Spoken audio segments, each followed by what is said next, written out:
All right, let's have some fun discussing our favorite secret superpower by a player in the NBA today. Bruce, do you want to lead us off?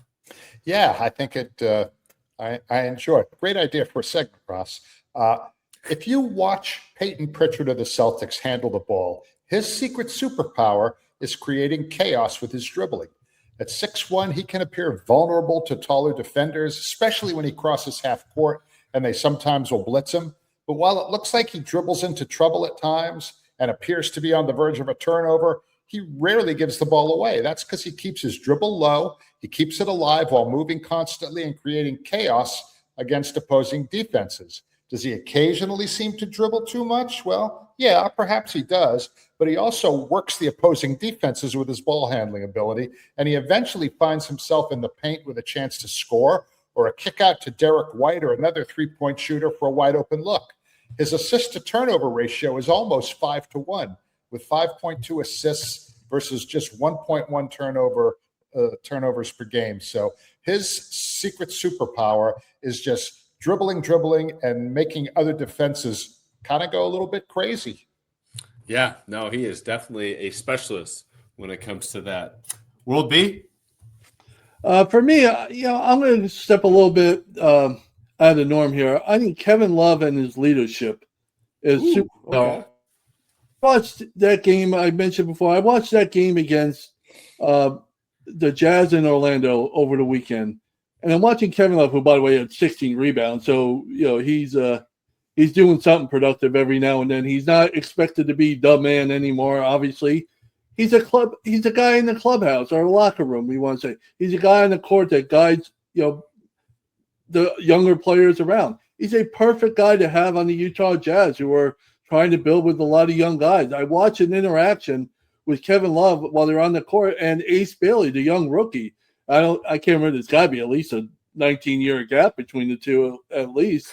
And Kevin Love's talking with him, whatever he was saying, making Ace Bailey laugh. And it's just you're talking a different generation, but he's got that kind of impact. He's had it everywhere he's gone lately.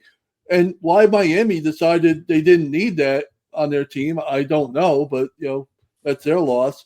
So that's the kind of thing I really wish the Knicks have some really good veterans. I wish they had a guy like that. I wish all 30 teams had a guy like that they could rally around and really, Joe Ingles for the Utah Jazz back in the day. He goes to Orlando for one season.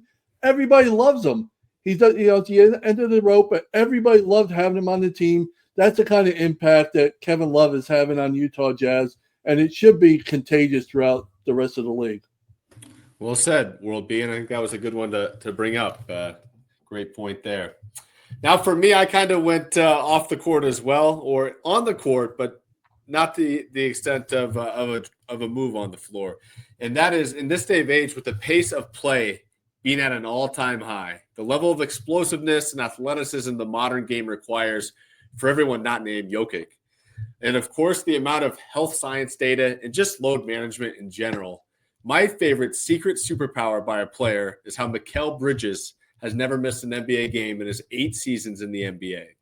He is the NBA version of Ironman, as he's always been an NBA starter that logs heavy minutes, consistently runs the floor hard offensively, running out on the wing, and he is always assigned to defend one of the tougher wing scorers defensively. I mean, sometimes they say the best ability is availability, and when it's coming from a starter that has all defensive type talent, that is an Ironman type guy that sign me up. I want him on my team all the time. I don't know how he does it. I don't know what the secret recipe is, but kudos to Mikal Bridges because he is like the modern day Cal Ripken Jr. in the NBA. And with that will do it for this edition of the 48 Minutes podcast on Believe. Thanks for tuning in, and we'll be back with you next week. Be sure you're up to date in 48 on all things around the association. Take care, everybody.